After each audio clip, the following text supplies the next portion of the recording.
हाँ जी। कैसे हैं आप सभी लोग? नमस्कार दोस्तों। उम्मीद करता हूँ आप सभी लोग एकदम स्वस्थ होंगे और साथ ही बहुत अच्छे से अपनी पढ़ाई भी कर रहे होंगे। आज के इस युद्ध अभ्यास की सीरीज में प्रैक्टिस सेट नंबर 3 में आप सभी का स्वागत है। मेरा नाम है कुमार पिंटू विश्वकर्मा और आज के इस प्रैक्टिस सेट में हम एज यूजुअल 30 क्वेश्चन करने वाले हैं और इन 30 क्वेश्चन में से आपके कितने क्वेश्चन हो पाते हैं आपको कमेंट करके जरूर बताना है। शुरुआत करते हैं आज के प्रैक्टिस सेट की। उससे पहले थोड़ी सी जानकारी मैं आप सभी लोगों को बता देता हूं।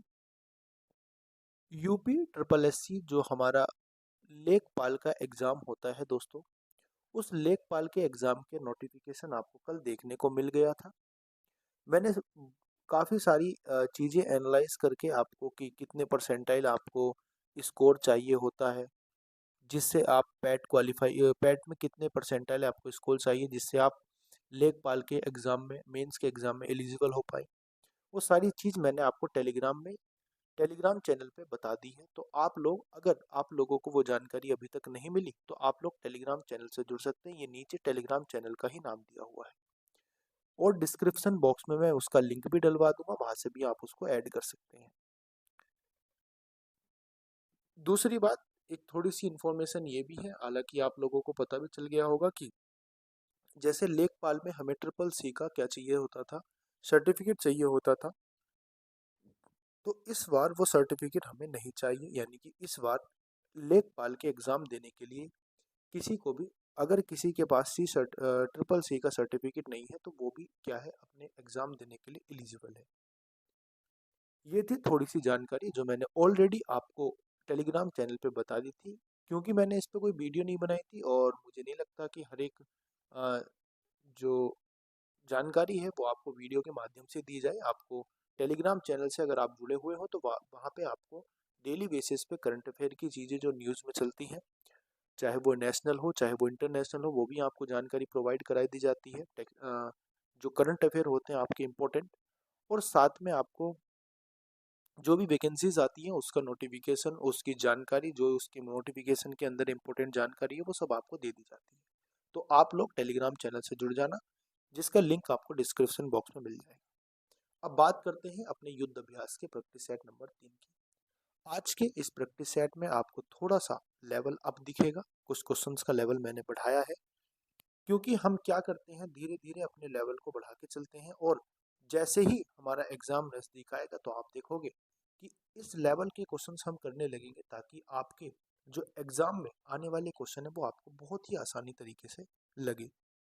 कहने का मतलब है कि धीरे धीरे लेवल बढ़ाते चलते जाएंगे और एग्जाम तक, टिल द एग्जाम, जब तक हमारा एग्जाम नहीं हो जाता तब तक हम इन प्रैक्टिस सेट को कंटिन्यू रखेंगे और कुछ अच्छे लेवल के क्वेश्चन धीरे धीरे बढ़ाते जाएंगे, जिससे आपका जो मेन एग्जाम है उसमें आपको चीज़ें आसान लगे और आप विद इन टाइम बहुत अच्छे तरीके से अपना स्कोर भी कर पाए।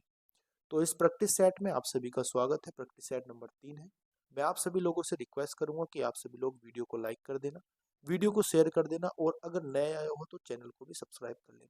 यहाँ पे आपको कंप्लीट यूपीएसआई की प्रिपरेशन कराई जा रही है।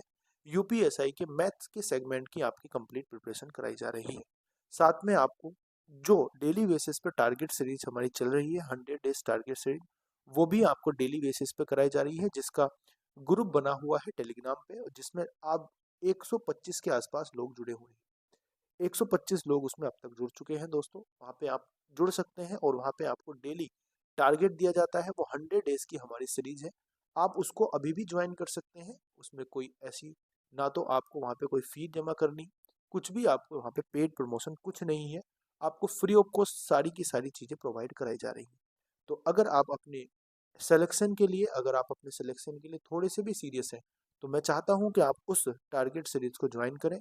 और वो आज का जो हमारा डे हो उसमें डे नंबर 14 हमारा चल रहा है।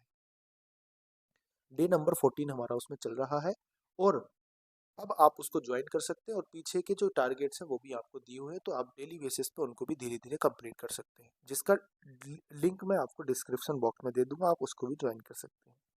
बात करते हैं अपने प्रैक्टिस सेट नंबर 3 की। थोड़ी अतिरिक्त बात बतानी जरूरी थी, अगर आप सभी किसी भी लोगों का टाइम वेस्ट हुआ हो तो उसके लिए मैं माफ़ी चाहता हूँ। आप थोड़ी स्किप करके वीडियो को आगे से क्वेश्चन पे आ सकते हैं। बात करते हैं क्वेश्चन नंबर पहला जो हमारी इस क्लास का है, उसके क्वेश्चन नंबर पहले की बात करते हैं। एक संख्या को क्रमिक रूप से 20% और 30% बढ़ाने के स्थान पर इसे 22% घटा दिया जाता है।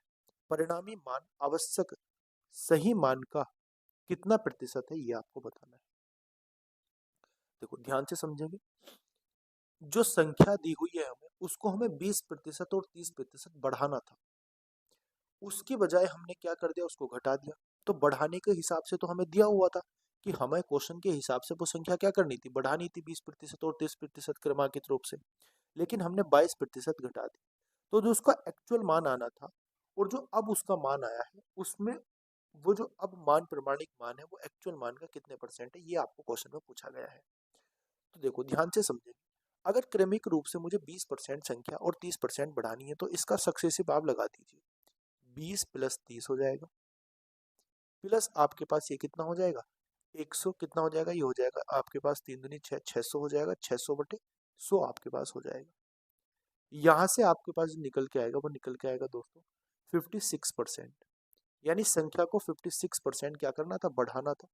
यानी अगर संख्या मेरे पास 100 थी, तो उस संख्या को 56% बढ़ा के मुझे कितना करना था, 156 करना था। ये मेरे पास क्या थी, सही मान आना था। लेकिन हुआ क्या, हमने उस संख्या को 22% घटा दिया। कि अगर मेरे पास 100 संख्या है, उसको मुझे 22% घटाना है, तो वो संख्या मेरी कितनी बन जाएगी, अब बन जाएगी 78। इतनी बात आपको समझ में आ गई। ये हमारे पास परिणामी मान है, इसी मान का प्रतिशत बताना है सही संख्या के कंपैरिजन में। तो 78 का प्रतिशत बताना है, जो हमारे पास एक्चुअल संख्या है वो कितनी है, 156 है, जो एक्चुअल हमारी बननी थी, सही संख्या जो हमें प्राप्त होनी थी, सही मान जो प्राप्त होना था, ये कितने प्रतिशत है आपको ये बताना है। तो मल्टीप्लाई 100% कर देंगे, 78 दूनी 156 होते हैं, आप सभी लोग जानते हैं। 2 से हम इसको डिवाइड करेंगे, 50% आंसर आ जाएगा। कितना आंसर आ जाएगा, 50% आंसर आ जाएगा। यानी आपका जो ऑप्शन होगा, आपका ऑप्शन नंबर डी सही उत्तर हो जाएगा। अगले क्वेश्चन की मैं बात करता हूँ। क्वेश्चन नंबर हमारे पास कौन सा है, 2 नंबर क्वेश्चन क्या है, ध्यान से समझेंगे एक बार। जब कोई वस्तु 480 रुपए में बेची जाती है, तो 16 सही 2/3% की राशि 16 सही 2/3% की हानि होती है।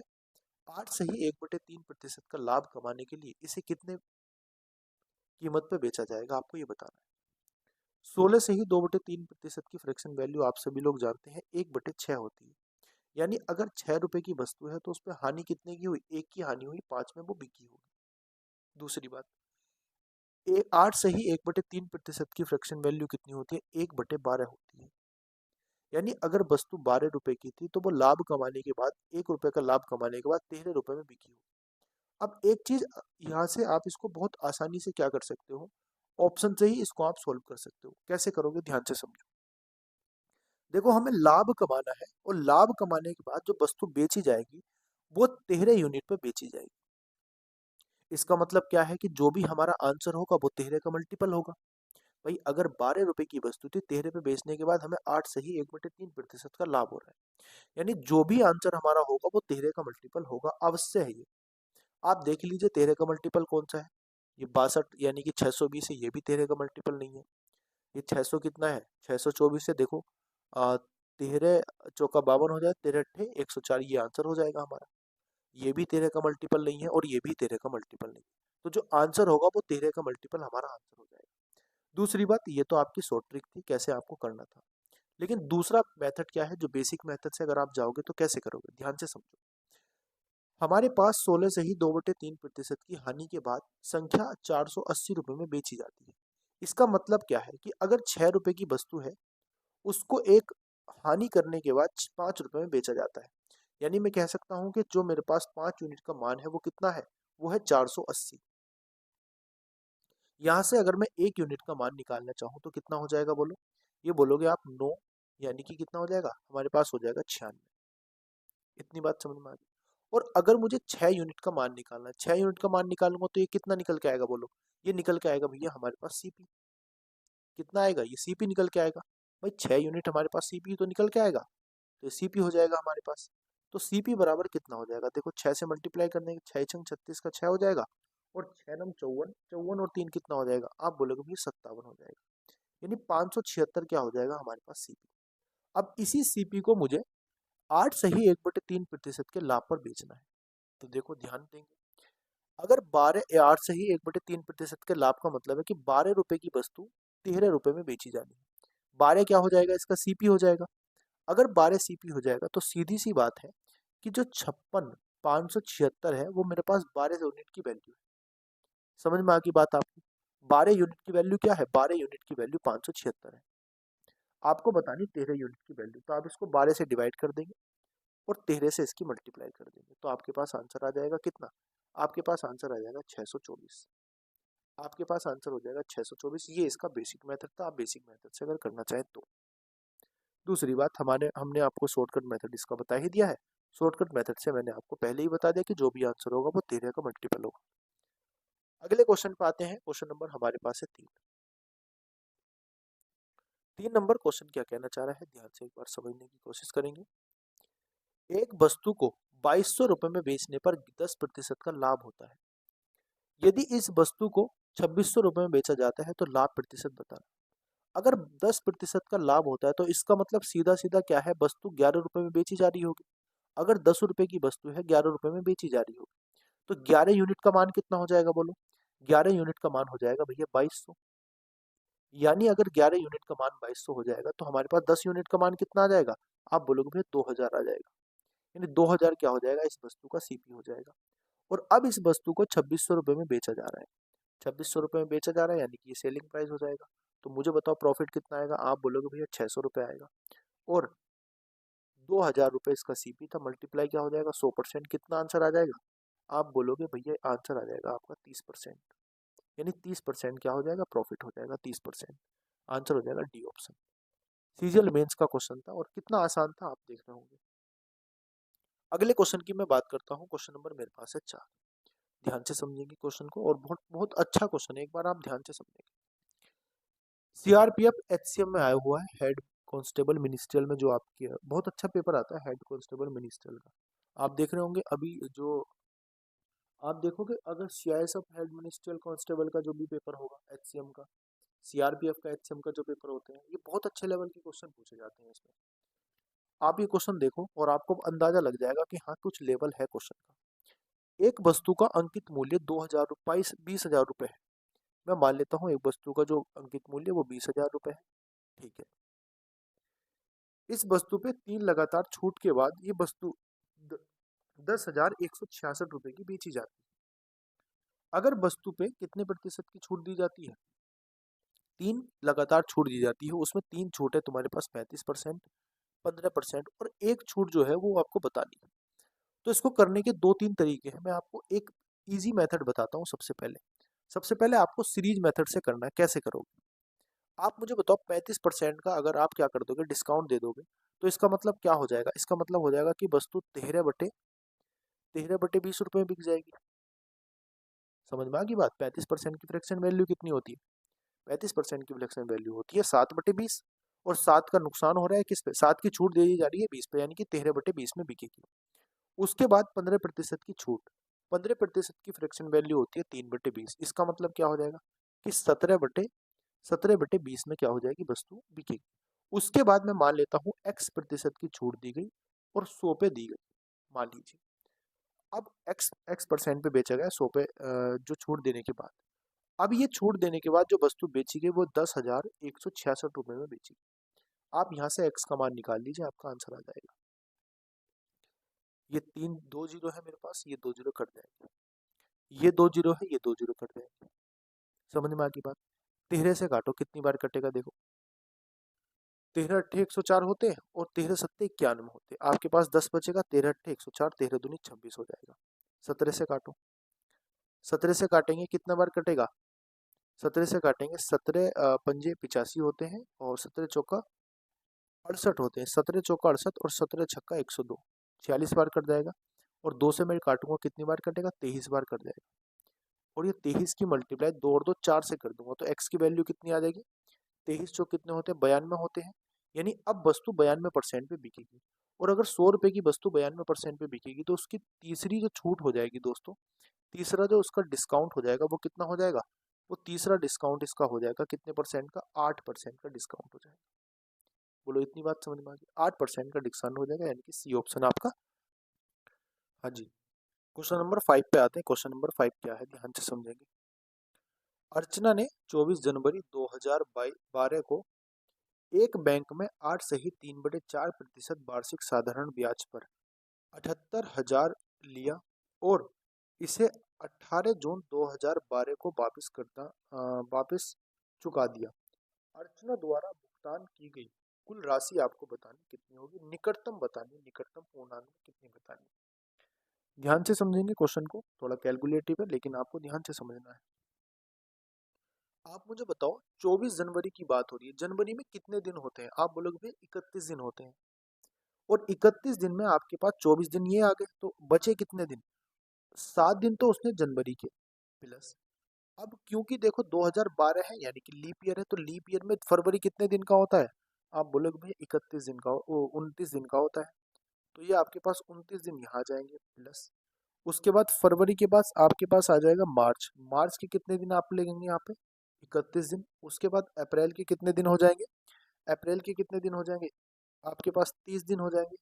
अप्रैल के बाद मई के आपके पास 31 दिन हो जाएंगे, और प्लस जून के आपके पास आ जाएंगे 18 दिन। यानी टोटल जो डेज आपके पास यहाँ पे आ जाएंगे, ऐड करने के बाद कितना आएगा बोलो?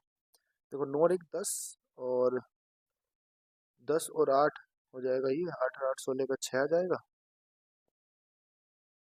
और ये हो जाएगा आपके पास 4 हो जाएगा 146 दिन आपके पास आ जाएंगे। 146 दिन के लिए उसने क्या लिया? पैसा उधार लिया। अब 146 दिन है, यानी कि उनको हमें किस में बदलना है? क्योंकि हमारी जो परसेंटेज दी हुई है वो वार्षिक रूप से दी हुई, तो वार्षिक में बदलना है, यानी कि ईयरली कन्वर्ट करना है। तो कितने हैं इनके डेज से क्या कर देंगे? डिवाइड कर देंगे। आपको निकालना है यहाँ पे एस आई। एस आई बराबर होता है पी, पी यानी कि कितना है? 78,000। आर कितना है? Rate of interest. Rate of interest कितना है? देखो 4 8 32 और 3 35/4 हो जाएगा। 35/4 मल्टीप्लाई डेज कितने हैं दोस्तों? 146, और एक साल में कितने दिन होते हैं? 366 दिन होते हैं, अपॉन हो जाएगा 100। अब आप इसको सोल्व करो, 2 जीरो से आपके ये 2 जीरो कट जाएंगे, आप इनको सोल्व करोगे आपके पास आंसर आ जाएगा। देखो आप इसको सोल्व करोगे, आपके पास जो संख्या निकल के आएगी वो लमसम में आपके पास निकल के आएगी 2722 के आसपास, 2722 दशमलव, जब इसको आप कैलकुलेट करोगे 2722.54 आएगी आपके पास निकल के। तो ये आपके पास ऐसा ही आ जाएगा। और क्योंकि आपको कितना बताना है? क्योंकि आपको बताना है अमाउंट, तो एस आई बराबर तो आपके पास ये हो जाएगा। अमाउंट कितना हो जाएगा? अमाउंट होता है principal amount plus S I. Principal amount plus S I, तो प्रिंसिपल अमाउंट कितना दिया हुआ है? 78,000, और 78,000 में कितना ऐड करना है आपको? 27,000, 2722.54।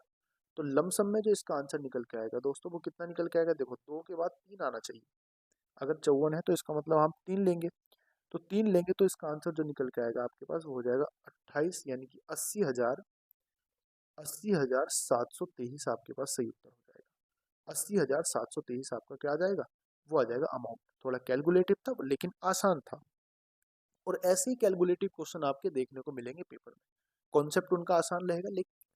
हाँ जी। क्वेश्चन नंबर 6 पे आते हैं। क्वेश्चन नंबर 6 क्या है, ध्यान से समझेंगे एक बार। काफी अच्छा क्वेश्चन है, दिल्ली पुलिस कांस्टेबल में आया हुआ है 2023 के एग्जाम।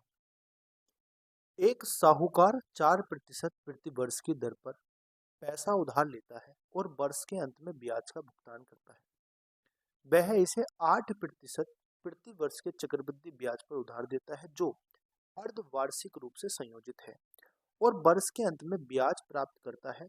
इस तरह उसे सालाना 166.4 रुपए का फायदा होता है। ज्ञात कीजिए कि उसने कितना धन अर्जित किया। देखो ध्यान से समझेंगे एक बात आप। सबसे पहली बात तो ये है कि उसने जो पैसा दिया उस पे उसने कितने प्रतिशत ब्याज लिया, पहले तो हमें ये निकालना है। एक साहूकार ने पहले तो पैसा अपने आप लिया 4% ब्याज की दर पे, हर साल 4% देना है उसको ब्याज, और जो पैसा लिया उसने वही पैसा उसने दूसरे व्यक्ति, किसी व्यक्ति को उधार दे दिया, जो है 8% प्रति वर्ष की साधारण चक्रवृद्धि ब्याज पर, और अर्धवार्षिक रूप से संयोजित है। तो इसका मतलब क्या हो जाएगा? इसका मतलब हो जाएगा कि अगर 8% का 8% अर्धवार्षिक रूप से है, तो अर्धवार्षिक का मतलब क्या हो जाएगा? हाफ ईयरली कितना हो जाएगा? हाफ ईयरली हो जाएगा दोस्तों 4%। और 4%, क्योंकि एक साल की बात हो रही है, 4% का 2 बार लगेगा। 2 बार लगेगा मतलब कि क्योंकि एक साल में हाफ ईयरली 2 बार होते हैं, तो इसका सक्सेसिव लगा दो आप। 4 + 4 कितना होते हैं? 16 होते हैं। यानी मैं इसको लिख दूंगा 0.16, क्योंकि मुझे सक्सेसिव लगाना है। तो यहाँ पे कितना निकल के आएगा? उसका जो ब्याज निकल के आएगा वो निकल के आएगा 8.16%। ये ब्याज लेता है, साहूकार ये ब्याज लेता है। और ब्याज देता कितना है एक साल में? ये ब्याज तो वो लेता है एक साल में, और ब्याज देता कितना है? ब्याज देता है 4%। 4% ब्याज अपने आप देता है, ठीक है, ये ब्याज देता है। तो आप इसका अंतर निकाल दीजिए भाई, इसका अंतर निकालोगे तभी तो मुझे क्या मिलेगा? प्रॉफिट मिलेगा, तभी तो फायदा होगा। इसका अंतर कितना हो जाएगा? इसका अंतर हो जाएगा 4.14% का। और ये 4.14% किसके बराबर दिया हुआ है हमें? 166.4 के। अब आप इसको डिवाइड करोगे तो 1% की यहाँ पे जो वैल्यू निकल के आएगी वो पूरे पूरे कितने निकल के आएगी? वो पूरे पूरे निकल के आएगी 40। 1% की वैल्यू 40 निकल के आएगी। यहाँ से अगर मैं इस 100% की वैल्यू निकालता हूँ, जो मेरे पास धनराशि मैंने उधार ली थी वो कितनी है? वो हो जाएगी 4,000। तो आंसर कितना हो जाएगा? आंसर हो जाएगा आपका 4,000। देखो, आंसर हो जाएगा आपका 4,000। कितना? बी ऑप्शन आपका सही उत्तर हो जाएगा। बस आपको ये बात ध्यान से समझनी थी। छोटा सा क्वेश्चन, क्वेश्चन बहुत बड़ा था लेकिन उसका आंसर बहुत आसानी से मैंने आपको 3-4 लाइन में ही समझा दिया। बात करते हैं क्वेश्चन नंबर 7 की। इसको ध्यान से समझेंगे और करने की कोशिश करेंगे। ए और बी की कीमतों का अनुपात कितना दिया हुआ है? 5:9 दिया हुआ है। और सी और डी की कीमतों का अनुपात 24:13 दिया हुआ है। सी की कीमत बी की कीमत से 1,500 रुपए अधिक है। इसमें बोला है सी की जो कीमत है वो बी की कीमत से 1,500 रुपए अधिक है। और डी की कीमत दी हुई है 1,300। यदि ए की कीमत ज्ञात कीजिए, मतलब अब आपको क्या बताना? ए की कीमत बतानी। आपको ए अनुपात बी दिया हुआ है। कितना दिया हुआ है? आपको ए अनुपात बी दिया हुआ है 5:9। आपको दिया हुआ है सी अनुपात डी। सी अनुपात डी कितना दिया हुआ है? 24:13। आपको एक बात इसमें बताई हुई है, वो क्या बताई हुई है कि जो सी है, जो डी है, डी सॉरी डी का जो पैसा है वो कितना है? 1,300 रुपए है। यानी 13 यूनिट की वैल्यू कितनी है? 13 यूनिट की वैल्यू है 1,300 रुपए। अब 13 यूनिट की 1,300 रुपए हो जाएगी, तो ये कितनी हो जाएगी दोस्तों? ये हो जाएगी हमारे पास 2,400। भाई ये 2,400 हो जाएगी। हमारे पास जो सी का मान आ जाएगा वो कितना आ जाएगा? वो 2,400 आ जाएगा। जब डी का मान 1,300 है तो 13 यूनिट की वैल्यू 1,300 है तो 24 यूनिट की वैल्यू 2,400 आ जाएगी। ये आपको पता चल गया। दूसरी बात क्या है? दूसरी बात हमें बताई हुई है क्या? कि बी सी की कीमत बी की कीमत से 1,500 रुपए अधिक है। जो सी की कीमत है ये बी की कीमत से 1,500 रुपए अधिक है। यानी अगर मैं सी की कीमत में से 1,500 रुपए माइनस कर देता हूँ तो मुझे कितना मिलेगा? मुझे मिलेगा दोस्तों बी। यही तो बात दी हुई है इसमें। तो बस इसको निकाल दीजिए। तो यहाँ पे हमारे पास बी कितना आ जाएगा? बी आ जाएगा, देखो 2,400 में 1,500 माइनस करूंगा 900 आ जाएगा। तो 900 मेरे पास बी का मान आ जाएगा। बी का मान कितना आ जाएगा? 900। हमसे क्या पूछा? कि ए की कीमत बता दी। अब आप मुझे बताओ, अगर 9 यूनिट की वैल्यू 900 हो जाएगी, यहाँ पे बी का मान कितना? 9 है, तो 5 यूनिट की वैल्यू कितनी हो जाएगी? बताओ। 5 यूनिट की वैल्यू हो जाएगी भैया 500।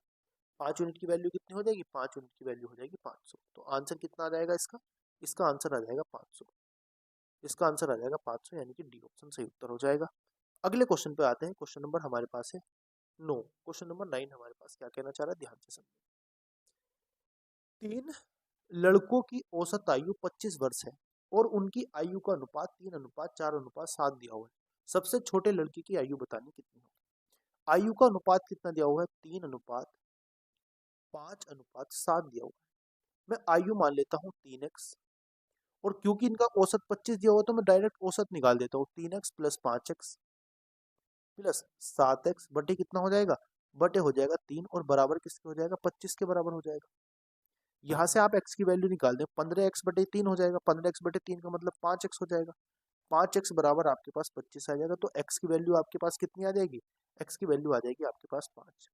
अगर x की वैल्यू आपके पास 5 आ गई तो छोटा व्यक्ति कौन सा होगा? जिसका रेशियो छोटा होगा। यानी ये 3 हमारे पास छोटा हो जाएगा, तो 3x हमारे पास छोटा व्यक्ति हो जाएगा। छोटे व्यक्ति की जो आयु हो जाएगी वो हो जाएगी 15 वर्ष। ठीक है, 15 वर्ष आयु हो जाएगी, यानी बी ऑप्शन सही उत्तर हो जाएगा। अगले क्वेश्चन पे आते हैं। क्वेश्चन नंबर 9 हमारे पास कौन सा है? फिर 9 आ गया।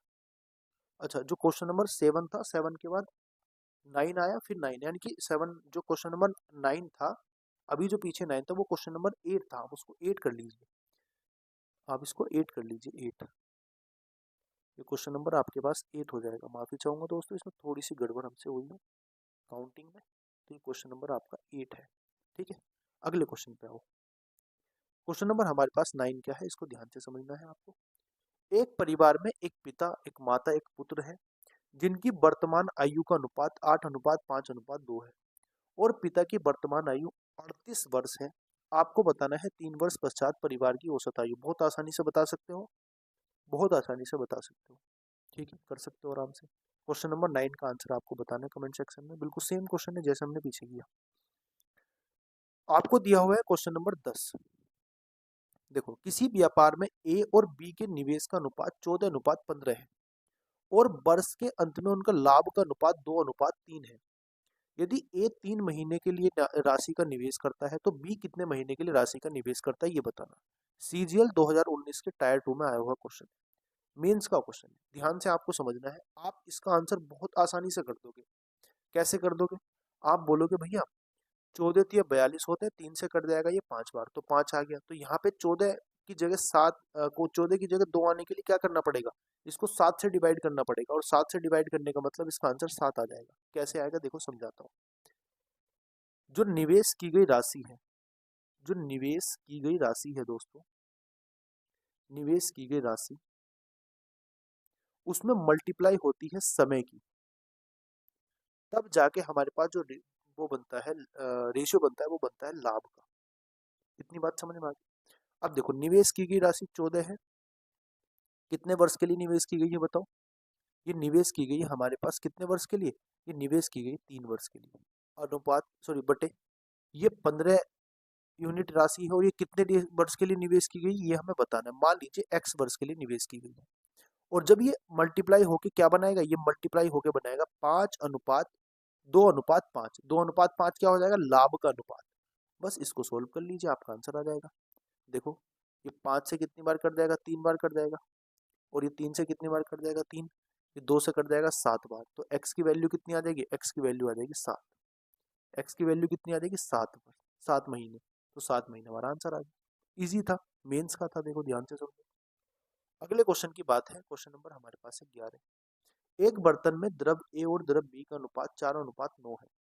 यदि बर्तन में 8 लीटर द्रव ए मिलाया जाता है, तो नया अनुपात 8:9 हो जाता है। मूल अनुपात में द्रव ए की वैल्यू कितनी थी?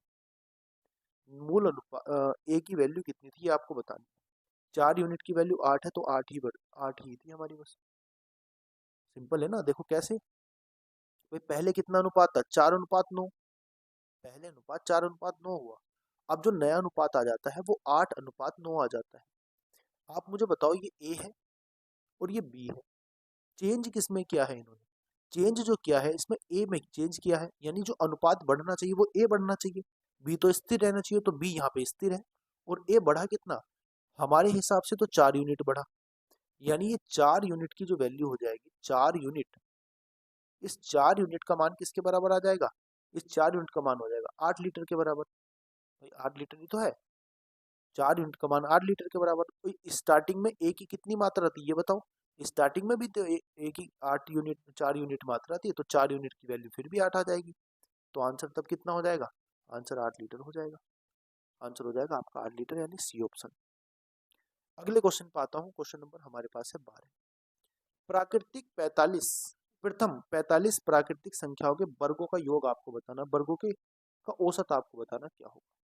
पहली बात तो आपको पता होना चाहिए कि प्राकृतिक जो हमारे पास वर्गों का औसत होता है, प्रथम n प्राकृतिक संख्याओं के वर्गों का योग क्या होता है, योग निकालेंगे, उसके बाद उसको 45 से डिवाइड कर देंगे, आंसर आ जाएगा।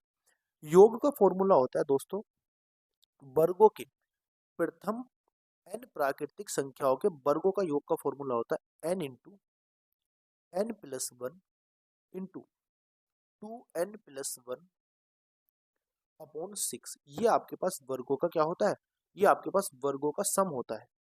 प्रथम n प्राकृतिक संख्याओं के वर्गों का सम, सम ऑफ स्क्वायर बोल देते हैं इसको, सम ऑफ स्क्वायर, ठीक है, सम ऑफ स्क्वायर हमारे पास इसको बोल सकते हैं।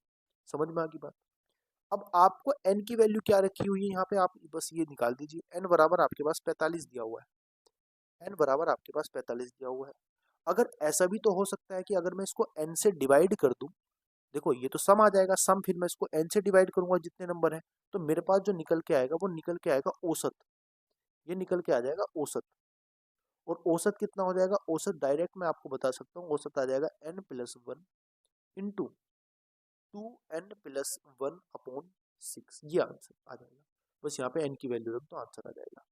n की वैल्यू कितनी है, बताओ 45 है, 45 और एक कितना हो जाएगा, 46 हो जाएगा, ठीक है, प्लस 45 दूनी 90 और एक कितना हो जाएगा, 91/6। आप इसको सोल्व करो, आपका आंसर आ जाएगा, कितना हो जाएगा बोलो, 7 हो जाएगा, 137 हो जाएगा। ये मल्टीप्लाई है ना, माफी चाहूंगा दोस्तों, मल्टीप्लाई है बीच में, ये प्लस नहीं है, मल्टीप्लाई है।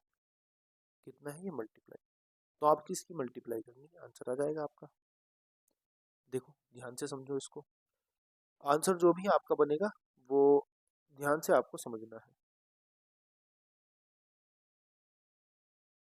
ध्यान से आपको समझना। पहले तो आपको इसकी मल्टीप्लाई करनी है, पहले क्या करना है दोस्तों, पहले इसकी आपको मल्टीप्लाई करनी है। तो पहले आप मल्टीप्लाई करोगे किसकी, 46 की मल्टीप्लाई किससे करोगे, 46 की मल्टीप्लाई 91 से करोगे, तो आपके पास जो निकल के आएगा वो निकल के आएगा 4186। और आप इसको 6 से डिवाइड कर दो, तो जब आप इसको 6 से डिवाइड करोगे आपका आंसर निकल जाएगा, आपका आंसर निकल के आ जाएगा कितना, 69697.666 आएगा, यानी कि 67 आ जाएगा।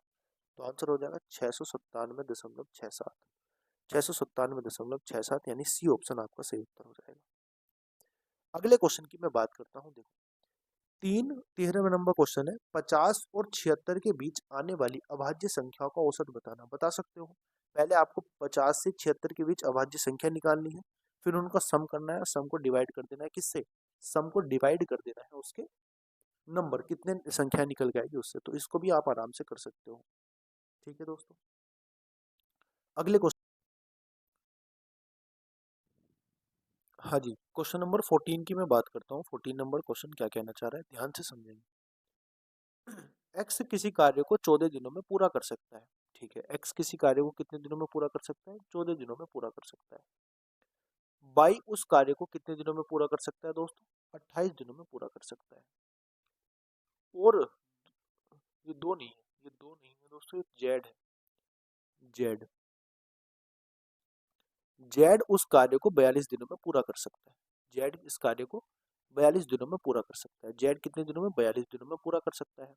आपको बताना है एक्स वाई जेड मिला के कितने दिनों में पूरा कार्य कर देंगे। मैं ले लेता हूँ एलसीएम इसमें 84, 84 मैंने एलसीएम लिया क्योंकि 84 14 से भी कट जाएगा 6 बार, 28 से कट जाएगा 3 बार, और 42 से कट जाएगा 2 बार, ठीक है। अब 6 3 2 की क्या आ गई, इनकी क्षमता आ गई। हमें क्या करना है, 84 काम पूरा कराना है तीनों की क्षमता से। तीनों की क्षमता कितनी हो जाएगी, 6 और 3 9 और 2 11 से। इसको सोल्व कर लो, आपका आंसर आ जाएगा 11 सत्ते 77, 77 और 7 हो जाएंगे हमारे पास 84, 84/11, यानी कि आंसर कितना हो जाएगा, 7 सही 7/11, आंसर हो जाएगा बी ऑप्शन, ठीक है। अगले क्वेश्चन की मैं बात करता हूँ। क्वेश्चन नंबर मेरे पास है 15। दो नल पी और क्यू अकेले एक टंकी को क्रम से 10 घंटे और 12 घंटे में भर सकते हैं। दो नल है हमारे पास पी और क्यू, 10 घंटे और 12 घंटे, यदि दोनों नल सुबह 9 बजे खोले जाते हैं तो ठीक 3 बजे टंकी पूरी तरह से भर जाए तो नल पी को किस टाइम हमें बंद करना पड़ेगा, ये बताना है। पी कितने घंटे में नल भर सकता है दोस्तों, 10 घंटे में भर सकता है। क्यू कितने घंटे में भर सकता है, क्यू भर सकता है 12 घंटे में। मैं इन दोनों का एलसीएम ले लेता हूँ और मान लेता हूँ टोटल क्षमता कितनी हो जाएगी, टोटल क्षमता हो जाएगी 60। और पी की क्षमता कितनी हो जाएगी, टोटल जो कैपेसिटी हो जाएगी टैंक की, पी की क्षमता कितनी हो जाएगी 6 हो जाएगी, और बी क्यू की क्षमता हो जाएगी आपके पास 5। यानी कहने का मतलब क्या है, यहाँ पे मुझे क्या करना है, दोनों को 9 बजे से लेके 3 बजे के बीच में कितने घंटे, 6 घंटे में भरवाना है। मैं मान लेता हूँ दोस्तों, अब हमें बताना है कि पी कब बंद करना पड़ेगा। मैं मान लेता हूँ दोनों मैंने एक साथ स्टार्ट किए और स्टार्ट करके एक साथ एक्स घंटे तक चलाए, उसके बाद पी को बंद कर दिया, तो पी को बंद करेंगे तो क्यू रह जाएगा, क्यू खुला रह जाएगा। और क्योंकि पूरे के पूरा टैंक 6 घंटे में भरा जाना है, 9 बजे से लेके 3 बजे तक, तो अब यहाँ पे कितने घंटे चला जाएगा, अब यहाँ पे चला जाएगा एक्स 6 माइनस के एक्स घंटे, 6 माइनस के x घंटे चला देते हैं Q को, तब जाके हमारे पास टैंक भर जाता है पूरा 60 लीटर का। समझ में आ गई बात? इसको सोल्व कर लो। ये हो जाएगा 11x आपके पास, प्लस ये कितना हो जाएगा बोलो, ये हो जाएगा 6 पंजे 30 हो जाएगा, और माइनस के आपके पास हो जाएगा 5x, और बराबर हो जाएगा आपके पास 60। ठीक है, ये आपके पास बचेगा 6 और ये हो जाएगा 30। 6x बराबर आपके पास हो जाएगा कितना, 30 हो जाएगा, तो x की वैल्यू आपके पास आ जाएगी 5। x की वैल्यू कितनी आ गई, 5, यानी 5 घंटे बाद हमें क्या करना है, नल बंद करना है P। और 9 बजे से 5 घंटे के बाद कितना होता है, 9 बजे से 5 घंटे के बाद होता है 2 PM। 9 बजे से 5 घंटे के बाद जो होता है 2 PM होता है, यानी कि हमारे पास जो आंसर आ जाएगा वो आ जाएगा ए ऑप्शन। अगले क्वेश्चन पे चलते हैं। क्वेश्चन नंबर हमारे पास है 60 नंबर क्वेश्चन पे चलते हैं, ध्यान से समझेंगे। एक कार को 60 किलोमीटर प्रति घंटे की प्रारंभिक चाल से चलना शुरू करती है। इसकी चाल में हर घंटे 10 किलोमीटर की वृद्धि हो जाती है। 1210 किलोमीटर की दूरी तय करने में कितना समय लगेगा, ये आपको बताना है। देखो, आप मुझे बताएंगे, पहले घंटे जो इसने चाल चली होगी वो 60 किलोमीटर की चली होगी, बिल्कुल सही बात है। अगले घंटे उसकी चाल 10 किलोमीटर से बढ़ गई, तो अगले घंटे वो 70 किलोमीटर चला होगा। फिर इसी तरीके से अगले घंटे 80 किलोमीटर चला होगा, और इसी तरीके से चलते चलते चलते चलते एन घंटे में, मान लीजिए एन घंटे में उसने कितनी दूरी तय कर दी, उसने दूरी तय कर दी दोस्तों 1210 किलोमीटर। अब आप देख रहे होंगे ये एपी का फॉर्मूला बन गया हमारे पास, एपी का फॉर्मूला, ये एपी का क्या बन गया, कॉन्सेप्ट बन गया, यानी कि अर्थमेटिक प्रोग्रेशन का, समांतर श्रेणी का। तो आपको क्या बताना, समांतर श्रेणी के एन पदों का योग बताना। तो आपका योग कितना दिया हुआ, योग दिया हुआ है 1210 किलोमीटर। कैसे, आप समझो इस बात को। अब हर घंटे वो कितने कितने 10-10 किलोमीटर की दूरी बढ़ा रहा है, तो जब टोटल कितने घंटे चलेगा ये हमें बताना है। जाके वो कितने किलोमीटर की दूरी तय कर देगा, 1210 किलोमीटर की। तो हमारे पास सम आ जाएगा, सम ऑफ एन, समांतर श्रेणी के जो एन पदों का योग का फॉर्मूला लगाना है। तो ये हो जाएगा हमारे पास 1210 घंटे बराबर 1210 किलोमीटर बराबर, फॉर्मूला क्या होता है, N by two into 2a का मतलब हो जाएगा 120, plus n-1 into D, n-1 D की वैल्यू कितनी हो जाएगी 10। ठीक है, यहाँ पे वैल्यू रख देंगे, आंसर आ जाएगा 10। इसमें से एलसीएम ले लूंगा तो यहाँ पे कितना बच जाएगा मेरे पास, यहाँ बच जाएगा n/2 इंटू, ये हो जाएगा 12 प्लस n-1, और ये 10 एलसीएम लेके ये यहाँ पे काट दूंगा मैं, तो कितना हो जाएगा 121। इसकी मल्टीप्लाई करूंगा 242 आ जाएगा, और बराबर हो जाएगा मेरे पास n इंटू एन प्लस 11। तो मेरे पास आंसर जो यहाँ पे बन जाएगा दोस्तों, आंसर बन जाएगा n की वैल्यू मेरे पास बन जाएगी यहाँ पे 11। n की वैल्यू 11 बन जाएगी, यानी कि 11 घंटे के बाद। तो n की वैल्यू 11, n ही हमने क्या माने थे, घंटे माने। n की वैल्यू 11, क्योंकि 1 घंटा यहाँ आ जाएगा, 1 घंटा यहाँ आ जाएगा, 1 घंटा, इसी तरीके से चलते चलते n घंटे, यानी कि 11 घंटे के बाद वो कितनी दूरी तय कर देगा, वो कर देगा 1210 किलोमीटर की दूरी तय। अगले क्वेश्चन पे आते हैं। क्वेश्चन नंबर हमारे पास है 17। यदि यदि राम एक निश्चित यात्रा में अपनी सामान्य चाल से 60 किलोमीटर प्रति घंटा की चाल से तय करता है, तो आपको बताना है, तो वह 36 मिनट में कितनी दूरी, 36 मिनट देरी से अपने गंतव्य पर पहुंचता है। तो आपको बताना है गंतव्य तक पहुंचने में उसका सामान्य समय कितना लगेगा। ठीक है, देखो, इसमें डिस्टेंस तो सेम होगी। अब अगर डिस्टेंस सेम है तो जो आपकी स्पीड होगी, स्पीड का रेशियो आपके टाइम के रेशियो का उल्टा हो जाएगा। तो आपको क्या करना है, जब डिस्टेंस सेम होती है, देखो हमारे पास फॉर्मूला होता है चाल बराबर होता है दूरी बटे समय। अब आप मुझे बताएंगे, यहाँ पे अगर मैं डिस्टेंस सेम कर दूं तो चाल कितने रेसिप्रोकल हो जाएगी, किसके, समय के, यानी चाल का जो अनुपात होगा समय के अनुपात का उल्टा हो जाएगा। तो आपको बताया हुआ कि अगर 60 किलोमीटर से चलता है, अब पहले 100 किलोमीटर 100% से चलता होगा, अब 60% से चलता है, तो यानी कि पहले मान लेता हूँ मैं कितने, 100% का मतलब मान लेता हूँ 100 मान लेता हूँ, 100 किलोमीटर प्रति घंटे की चाल से चलता होगा। अब 60 किलोमीटर प्रति घंटे की चाल से चलता होगा, तो इसका अनुपात कितना आ जाएगा, 5:3। यानी 5:3 कितना आ जाएगा, 5 इसकी चाल का अनुपात आ जाएगा। अब समय का अनुपात इसका उल्टा हो जाएगा, जस्ट इसका उल्टा, तो 3:5 हो जाएगा। अब बताओ कितना समय इसको अधिक लग रहा है, इसको अधिक जो समय लग रहा है वो कितना लग रहा है, आप बोलोगे भैया 2 यूनिट अधिक लग रहा है यहाँ पे, और 2 यूनिट यहाँ पे अधिक लग रहा है, और हमें दिया हुआ है 36 घंटे। तो 1 यूनिट की वैल्यू कितनी आ जाएगी, 1 यूनिट की वैल्यू आ जाएगी 18 घंटे। अब हमें बताया हुआ कि स्टार्टिंग में 3 यूनिट के हिसाब से चलता है, 3 यूनिट के हिसाब से दूरी तय करता है। तो 3 यूनिट की वैल्यू आ जाएगी 54। 54 मिनट आपके पास आंसर आ जाएगा। 54 मिनट आपके पास आंसर आ जाएगा, डी ऑप्शन। अगले क्वेश्चन पे आओ। क्वेश्चन नंबर हमारे पास है कितना, 18। 500 मीटर की दूरी, 500 मीटर की एक रेस में ए बी को 50 मीटर से हरा देता है। ठीक है, ए और बी को हरा देता है तो इसका मतलब क्या है, ए अधिक दूरी तय करता होगा उसी समय और बी कम दूरी तय करता होगा। अगर मान लीजिए 500 मीटर से हराता है तो 50 मीटर से हरा देता है, ए मान लीजिए 500 मीटर चलता है तो बी 50 मीटर कम चलता होगा, 450 मीटर। इनका अनुपात कितना आ जाएगा, आप बोलोगे भैया 10:9 आ जाएगा। इनकी स्पीड का अनुपात होता है, ध्यान से समझना। क्योंकि समय अगर सेम हो, समय देखो कोई भी दौड़ होती है तो उसमें समय निश्चित होता है, और अगर समय निश्चित होता है तो इसका मतलब क्या होता है कि जो दूरी का अनुपात होता है वही उसकी चाल का अनुपात हो जाता है। कैसे, देखो चाल बराबर क्या होता है, चाल बराबर होता है दूरी बटे समय, दूरी बटे समय। और अगर समय निश्चित हो जाएगा तो बताओ चाल बराबर क्या हो जाएगी, दूरी हो जाएगी, तो उसी का स्पीड का रेशियो आ जाएगा। दूसरी बात क्या दी हुई है हमें, दूसरी बात दी हुई है कि 600 मीटर की रेस में 20 सी को 60 मीटर से हरा देता है। यानी बी 60 मीटर से हरा देता है तो बी और सी का अनुपात कितना आ जाएगा। अगर मान लीजिए बी 600 मीटर की दूरी तय करता है तो 60 मीटर कम सी करेगा, यानी कि 540 मीटर की दूरी तय करेगा। तो इनका अनुपात कितना आ जाएगा, इनकी स्पीड का, इनकी स्पीड का अनुपात आ जाएगा भैया 10:9, इनका भी 10:9 आ जाएगा। अब मुझे तीनों का अनुपात निकाल देना है, स्पीड का अनुपात। अब तीनों की स्पीड का अनुपात कैसे निकालूंगा, देखो ए अनुपात बी अनुपात सी हो जाएगा, तो ये हो जाएगा 10:9, और ये फिर नीचे हो जाएगा 10:9। तो यहाँ से मुझे क्या निकाल देनी है, वैल्यू निकाल देनी है। इस तरीके से हमारे पास निकल के आ जाएगा। कितना निकल के आएगा बताओ, यहाँ पे निकल के आएगा कितना, यहाँ पे हो जाएगा 100, यहाँ पे हो जाएगा 90, और यहाँ पे हो जाएगा हमारे पास 81। ये अनुपात आ जाएगा। अब हमारे पास ए और सी का अनुपात की जरूरत पड़ेगी, क्योंकि हमें आगे जो दे रखी है रेस, वो क्या दी हुई है, वो दी हुई है 400 मीटर की दौड़ में ए सी को कितने मीटर से हराएगा ये बताना है। तो हमें अब जो काम है, किसका काम है, ए और सी का। तो ए और सी का अनुपात निकाल दीजिए आप। ए और सी का अनुपात कितना है, 100:81, 100:81।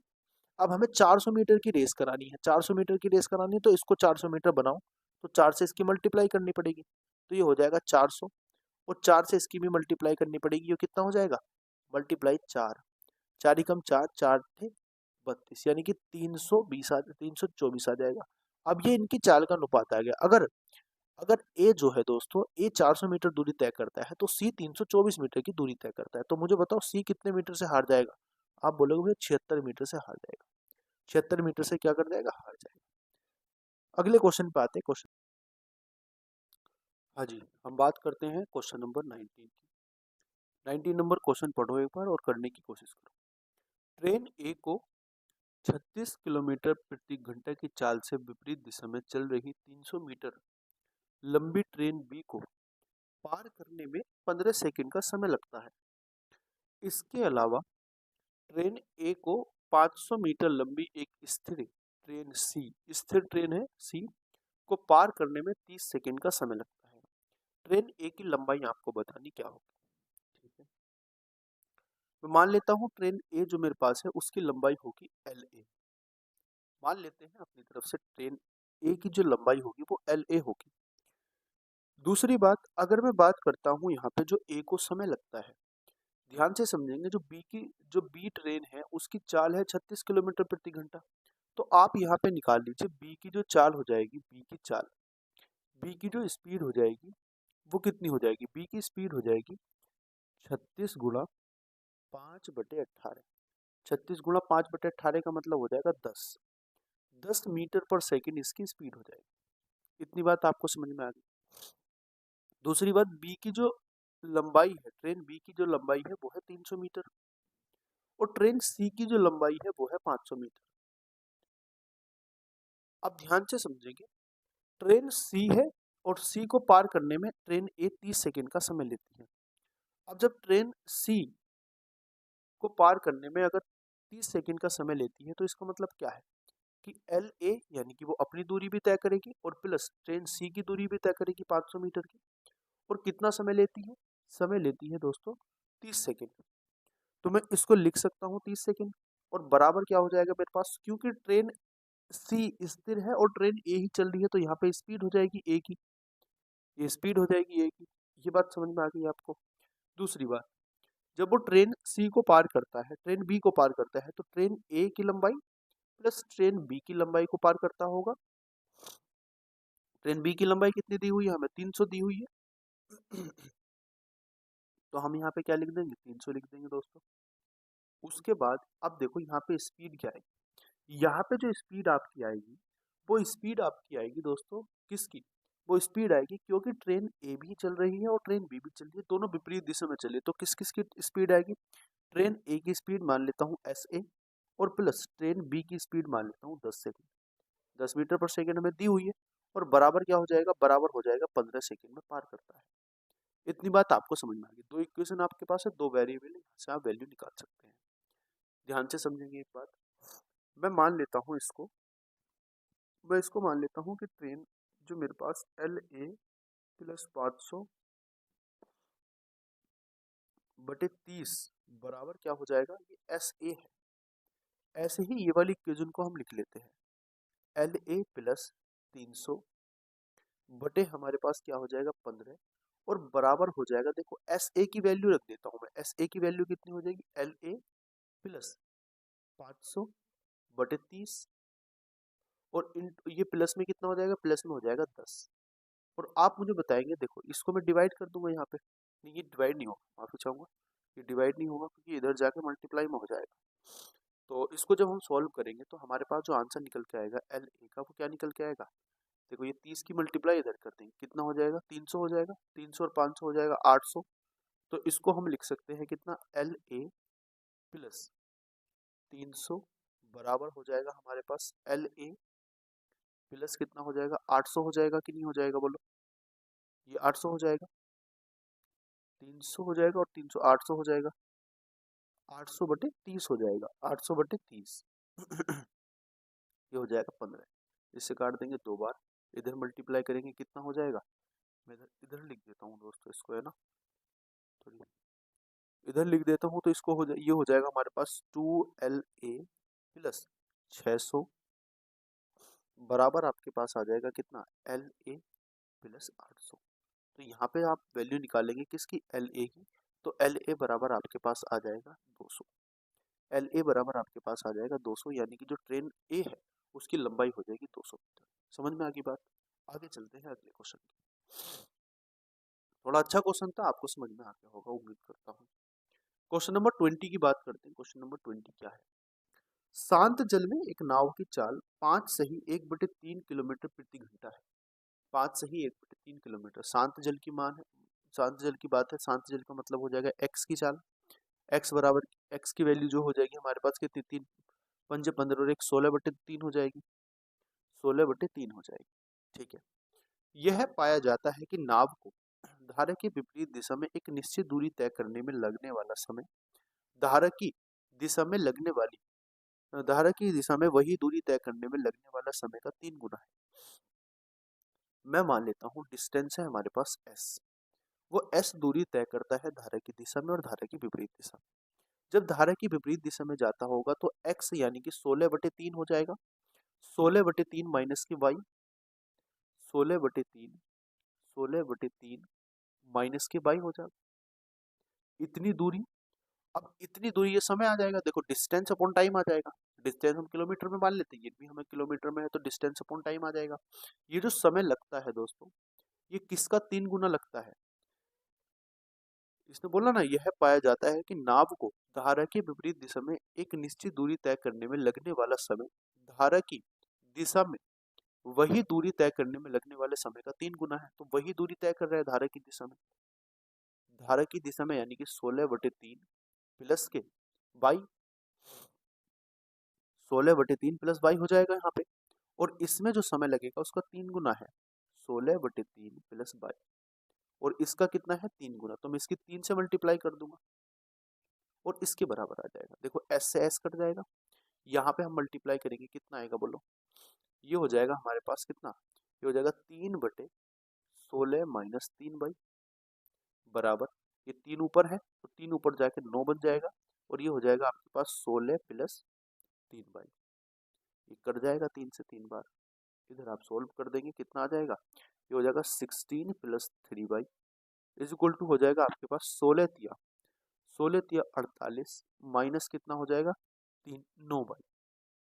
इसको इधर ले आएंगे, हो जाएगा आपके पास 12 बाई बराबर, ये हो जाएगा आपके पास कितना दोस्तों, ये हो जाएगा आपके पास 2 बचेगा और 3 32 हो जाएगा। तो जो बाई की वैल्यू हमारे पास आ जाएगी वो कितनी आ जाएगी, 32/12। हमसे क्या पूछा, नदी की धारा की चाल बतानी कितनी आएगी, मीटर पर सेकंड में बतानी, हमारे पास किलोमीटर प्रति घंटे में आई। तो आप यहाँ पे निकाल देंगे इसको, आसान है। अब तो आप यहाँ पे इसको सोल्व कर देंगे, हमारे पास कितना आया है 32 बाई बराबर हमारे पास आया है 32/12। इसको किस में, मीटर पर सेकंड में चेंज करना, तो 5/18 से मल्टीप्लाई करनी पड़ेगी। समझ में आ गई बात। आप इसको सोल्व कर लीजिए, देखो सोल्व करेंगे आंसर आ जाएगा। इसको मैं 2 से काटूंगा कितनी बार, 6 बार।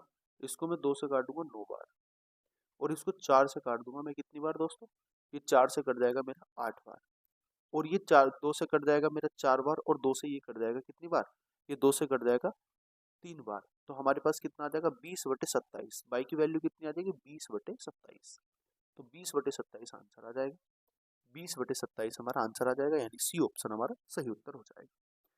अगले क्वेश्चन की बात है, अगला क्वेश्चन है हमारे पास 21।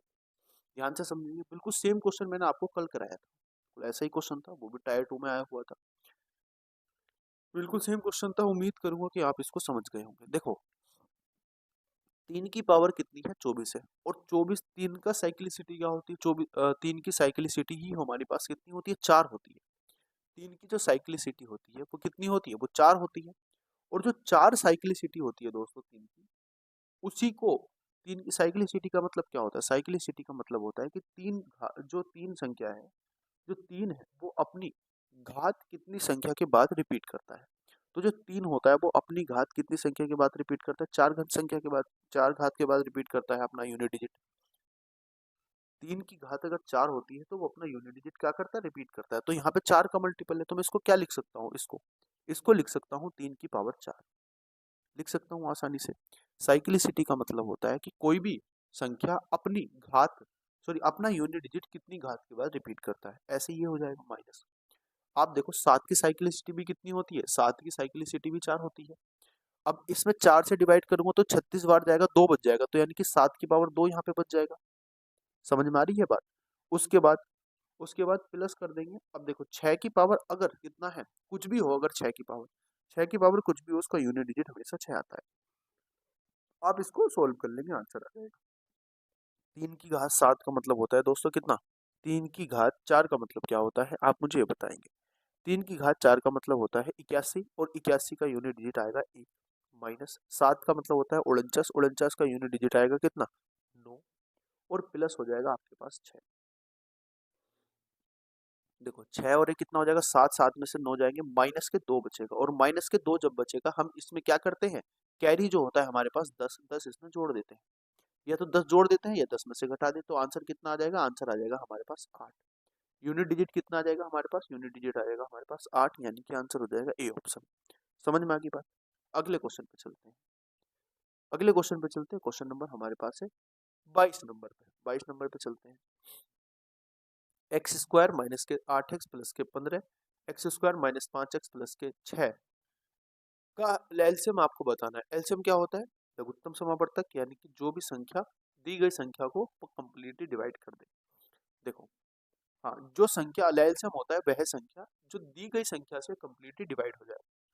आप इसको ओपन करेंगे तो एक्स स्क्वायर माइनस के कितना हो जाएगा, देखो 5 या 15 होता है, तो माइनस के 5x हो जाएगा, और माइनस के 3x हो जाएगा, और प्लस हो जाएगा 15। ठीक है, इसको सोल्व करेंगे तो x माइनस के 5 हो जाएगा, और यहाँ पे अगर मैं कितना कॉमन लेता हूँ, माइनस के 3 कॉमन लेता हूँ, तो ये हो जाएगा मेरा x माइनस के 3। ये तो होगी पहली इक्वेशन। दूसरी इक्वेशन पे आओ, x कितना है, एक्स स्क्वायर माइनस के 5x को क्या लिख सकता हूँ, 6 दूनी 12, 3 दूनी 6, यानी कि 3x लिख सकता हूँ, प्लस सॉरी माइनस के 2x लिख सकता हूँ, और प्लस हो जाएगा 6। इसको क्या लिख सकता हूँ, x माइनस के 3 इंटू साथ में हो जाएगा x माइनस के 2। अब हमें क्या करना है, हम इन दोनों में से क्या लेना है, एलसीएम लेना है इन दोनों में से, इसमें से और इसमें से। एलसीएम का मतलब क्या है, जो कॉमन पार्ट है उसको कॉमन लो पहले, और जो कॉमन नहीं है उसको भी उसके साथ ऐड कर दो, x माइनस के 2 हो जाएगा और ये हो जाएगा x माइनस के 5। तो ये हमारे पास इसका एलसीएम आ जाएगा। ये हमारे पास एलसीएम, अगर h से पूछता तो x माइनस 3 और x माइनस 3 हमारे पास एलसीएम होता। तो कितना आंसर आ जाएगा? आंसर आ जाएगा हमारे पास बी ऑप्शन। चलो अगले क्वेश्चन पे आते हैं। अगला क्वेश्चन क्या है हमारे पास? अगला क्वेश्चन है 23 नंबर। ए बराबर आपको दिया है 2, बी बराबर आपको दिया है 3। आपको बताना है 4a प्लस 3b और 16a स्क्वायर माइनस के 12b और प्लस b ये हो जाएगा 9b स्क्वायर का आपको क्या बताना है? इसका आपको बताना है इसका गुणनफल कितना हो जाएगा। देखो ध्यान से समझेंगे एक बार। अगर मैं बात करता हूँ 4a प्लस 3b और इनटू अगर मैं बात करता हूँ 16a स्क्वायर माइनस के 12ab और प्लस मेरे पास हो जाएगा 9b स्क्वायर। अगर आप थोड़ा सा दिमाग लगाएंगे, थोड़ा सा बस थोड़ा सा दिमाग लगाएंगे, ये जो फॉर्मूला है ना, ये फॉर्मूला है 4a की पावर 3 का और प्लस 3b की पावर 3 का। देखो आप इसको सोल्व करेंगे तो ए इसको मान लो a, इसको मान लो b, ए स्क्वायर यानी कि 4x स्क्वायर हो जाएगा, 4 a का स्क्वायर हो जाएगा 16x square, 16a square sorry, 3b यानी कि a प्लस बी होता है, a square plus b square minus a b होता है। तो ये जब आप ओपन करोगे तो यही आपके पास निकल के आएगा। आप इसका आंसर निकाल दीजिए। 4a की वैल्यू कितनी है? a की वैल्यू 2 है और 4 दूनी 8, 8 का क्यूब कितना होता है? 512 प्लस 3 b की वैल्यू कितनी है? 3, 3 के 9, 9 का क्यूब होता है 729। कितना आ जाएगा? देखो ये आ जाएगा 1 और ये हो जाएगा 4 और ये हो जाएगा आपके पास कितना? 12। तो 1241 आपके पास सही उत्तर हो जाएगा, 1241 यानी कि डी ऑप्शन। अगले क्वेश्चन पे आते हैं। क्वेश्चन नंबर हमारे पास कौन सा है? क्वेश्चन नंबर हमारे पास है 25, 25, 24, 24 नंबर। देखो ध्यान से समझेंगे इस क्वेश्चन को, अच्छा क्वेश्चन। 6 सेंटीमीटर त्रिज्या वाले एक अर्धवृत्त में, एक अर्धवृत्त है उसका 6 सेंटीमीटर त्रिज्या है, बन सकने वाले सबसे बड़े त्रिभुज की का क्षेत्रफल आपको बताना क्या होगा। उसका त्रिभुज का क्या बताना? क्षेत्रफल आपको बताना क्या होगा। आसान क्वेश्चन है, आप इसको कर पाओगे कि नहीं कर पाओगे बोलो। एक अर्धवृत्त है हमारे पास, ये हमारे पास मान लीजिए अर्धवृत्त है, ये हमारे पास अर्धवृत्त है और इसकी त्रिज्या क्या है दोस्तों? इसकी त्रिज्या है हमारे पास 6 सेंटीमीटर। इसकी त्रिज्या कितनी दी हुई है? इसकी त्रिज्या दी हुई है 6 सेंटीमीटर। बोलो कितनी त्रिज्या दी हुई है? 6 सेंटीमीटर हमें इसकी त्रिज्या दी हुई है। आपको बताना है कि इसके भीतर जो त्रिभुज बनेगा, उस त्रिभुज का जो सबसे बड़ा त्रिभुज जो बन सकता है उसका क्षेत्रफल आपको बताना क्या हो जाएगा। आप मुझे बताओ, ये सामने आपको दिया हुआ है अर्धवृत्त और इसमें जो त्रिभुज आप बना सकते हैं दोस्तों, इसमें जो त्रिभुज आप बना सकते हैं उसका बेस तो इसका डायमीटर ही रहेगा, मतलब डायमीटर यानी कि इसका रेडियस में ही कुछ ना कुछ रहेगा। आप इसको समझो, जब आप इसका बेस बनाओगे, जब आप इसका बेस बनाओगे, क्या बनाओगे? जब उस त्रिभुज का बेस बनाओगे तो इस त्रिभुज का जो बेस होगा दोस्तों वो इसका डायमीटर बन जाएगा। सबसे बड़ा त्रिभुज तो तभी बन सकता है, ये इस तरीके से बन सकता है। तो डायमीटर क्या हो जाएगा? उसका बेस हो जाएगा। आप मुझे बताओ इसकी जो लंबाई हो जाएगी वो कितनी हो जाएगी?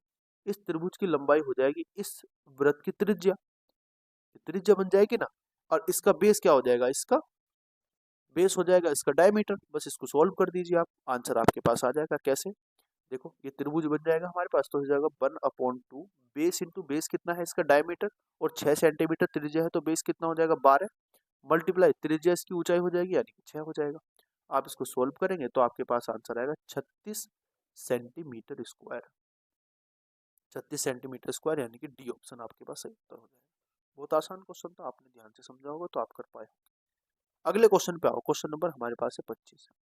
उस उस वृत्त का क्षेत्रफल ज्ञात कीजिए जिसकी त्रिज्या उस वर्ग के भुजा के बराबर है जिसका परिमाप 96 है।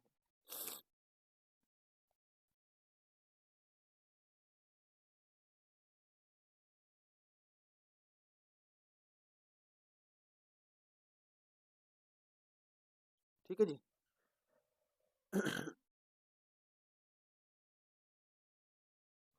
आपको बताना है उस वृत्त का क्षेत्रफल बताना जिसका जिसकी त्रिज्या क्या है उस वर्ग के भुजा के बराबर है जिसका परिमाप 96 है, 196। तो आप मुझे बताओ 196 क्या होता है? 196 है वर्ग का, उस वर्ग के परिमाप, और वर्ग का परिमाप क्या होता है 4a। तो 4a बराबर कितना हो जाएगा मेरे पास 196। तो आप इसको 4 से डिवाइड कर दो, 4 से डिवाइड करूंगा कितना आएगा 28 बार कट जाएगा। 4 से डिवाइड करूंगा, देखो 4 चौक 16, 28 नहीं, 4 चौक 16 हो जाएगा, और कितना बचेगा 3, 4 नम 36, 49 बार कट जाएगा। यानी a की वैल्यू जो मेरे पास आ जाएगी 49 आ जाएगी।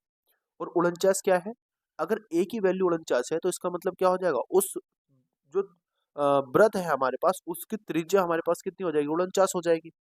तो आप उस वर्ग का क्या निकाल दीजिए, उस वृत्त का निकाल दीजिए आप क्षेत्रफल। वृत्त का क्षेत्रफल क्या होता है पाई आर स्क्वायर होता है। तो ये हो जाएगा आपके पास 22/7 गुना आर की वैल्यू कितनी है 49 गुना 49। आप इसको डिवाइड करेंगे 7 बार जाएगा, और ये हो जाएगा आपके पास 343, और 22 गुना 343 आपके पास आ जाएगा। अब इसकी वैल्यू निकालेंगे, यूनिट डिजिट पे 6 आना चाहिए, यूनिट डिजिट पे 6 हमारे पास एक ही आ रहा है। इसका आंसर है ये हो जाएगा हमारे पास 75 76, 75 46 आंसर हो जाएगा, 75 46 मीटर स्क्वायर। ठीक है, 75 46, क्योंकि यूनिट डिजिट पे 6 आ रहा है ना, 6 एक ही में ही आ रहा है, ये आंसर हो जाएगा। क्वेश्चन नंबर 26 पाओ, यदि कोई नल एक से अधिक बार उपयोग नहीं किया जा सकता तो पांच व्यक्ति पांच नलों में से कितने प्रकार से पानी निकाल सकते हैं, ये आपको बताना है, आपको बताना है।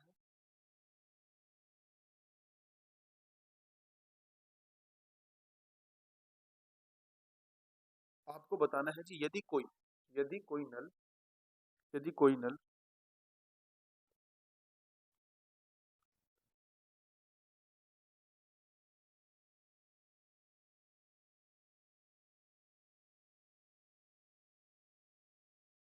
आपको बताना है, यदि कोई नल एक से अधिक बार उपयोग नहीं किया जा सकता है तो पांच व्यक्ति पांच नलों से कितने प्रकार से क्या कर सकते हैं पानी निकाल सकते हैं, ये आपको बताना है। क्वेश्चन आपके पास है, आपको इसका आंसर बताना है, किस तरीके से आप कर पाओगे। देखो ध्यान से समझो इस क्वेश्चन को।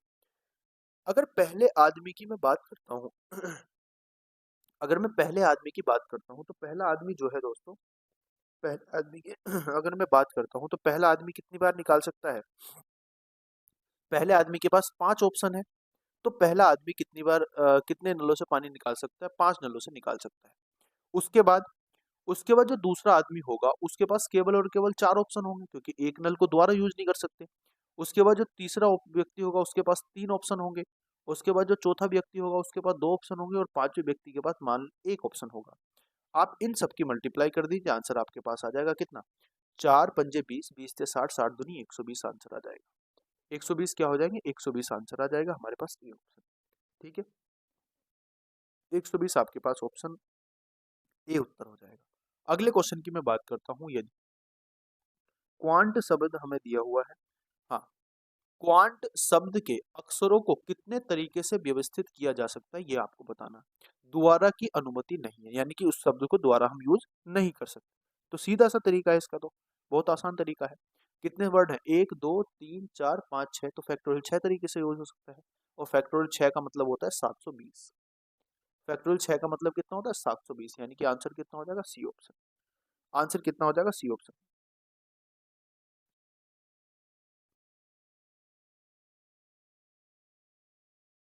ठीक है, आंसर हो जाएगा आपके पास सी ऑप्शन। अगले क्वेश्चन पे आते हैं, क्वेश्चन नंबर हमारे पास है 28। यदि किसी खेल में जीतने की प्रायिकता 0.3 है तो उसमें हारने की प्रायिकता कितनी है, ये भी कोई क्वेश्चन है। भाई प्रायिकता टोटल कितनी होती है, एक होती है। और अगर जीतने की प्रायिकता 3.3 है तो एक में से इसको घटा दो, 0.3 हो जाएगा। तो हारने की प्रायिकता कितनी हो जाएगी, हारने की प्रायिकता हो जाएगी 0.7। तो आंसर हो जाएगा आपका 0.7। 0.7 सही उत्तर हो जाएगा, यानी कि आपके पास बी ऑप्शन सही उत्तर हो जाएगा। अगले क्वेश्चन की मैं बात करता हूँ, क्वेश्चन नंबर हमारे पास है 29। 40 छात्रों की एक कक्षा में 15 छात्र क्रिकेट खेलते हैं, और 15 छात्र टेनिस खेलते हैं, और 5 छात्र दोनों खेलते हैं। तो दोनों में से कोई भी नहीं खेलने वाले छात्रों की संख्या बतानी। सिंपल से है, क्या करेंगे, वेन डायग्राम से कर देंगे आराम से। दोनों क्रिकेट और टेनिस, ये हो जाएगा क्रिकेट, ये हो जाएगा टेनिस। क्रिकेट और टेनिस दोनों खेलने वाले व्यक्ति कितने हैं, आप बोलोगे भैया 5 है। उसके बाद क्रिकेट खेलने वाले कितने हैं 15 है, तो 5 इसमें से माइनस हो जाएंगे 10 बचेंगे। टेनिस खेलने वाले कितने हैं? 15 हैं, तो 5 इसमें से माइनस हो जाएंगे, 10 बचेंगे। तो कितने लोग कुछ ना कुछ खेलते हैं? 10 और 10, 20 और 5, 25 लोग क्रिकेट या टेनिस या दोनों खेलते हैं। आपको बताना है कि कितने लोग कुछ भी नहीं खेलते। तो 40 में से 25 माइनस कर देंगे, आंसर कितना आ जाएगा? आंसर आ जाएगा 15। तो 15 आपके पास सही उत्तर हो जाएगा, सी ऑप्शन। अगले क्वेश्चन की मैं बात करता हूँ, आखिरी प्रश्न है हमारी आज की क्लास का। आपको बताना है 15, 20, 25 डॉट डॉट 135 के बीच कितने पद हैं? तो सीधा सा क्वेश्चन है, आपको लास्ट पद दिया हुआ है और लास्ट पद बराबर होता है, ये एपी का फॉर्मूला है, 5 5 का अंतर है। लास्ट पद बराबर होता है ए प्लस के n minus one into d. इसमें फॉर्मूले में वैल्यू रख देंगे, हो जाएगा 15 प्लस एन माइनस वन और इंटू हो जाएगा 5। इसमें माइनस करेंगे, ये कितना हो जाएगा हमारे पास? 15 माइनस करेंगे 120 बचेगा। 120 बराबर कितना हो जाएगा? N minus one into 5। 5 से डिवाइड करेंगे, कितनी बार जाएगा? 24 बार जाएगा। और 24 बराबर हो जाएगा एन माइनस वन, तो एन की वैल्यू कितनी हो जाएगी? 25। आंसर कितना आ जाएगा आपके पास? 25। तो इसमें कितने पद है? पद है इसमें 25, यानी कि सी ऑप्शन आपका सही उत्तर हो जाएगा। तो ये आपकी क्लास रही प्रैक्टिस सेट नंबर 3 अयोध्याभ्यास का, और उम्मीद करूंगा आपको क्लास पसंद आई होगी दोस्तों।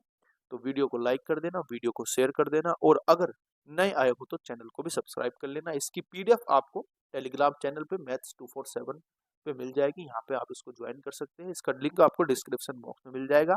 और साथ में अगर 100 डेज आप 100 डेज जो टारगेट ग्रुप हमारा चल रहा है, उसमें अगर अगर आप ऐड होना चाहते हैं तो उसका लिंक भी आपको डिस्क्रिप्शन बॉक्स में मिल जाएगा। धन्यवाद। मिलते हैं अपनी नेक्स्ट वीडियो में, तब तक के लिए धन्यवाद। जय हिंद, भारत माता की जय।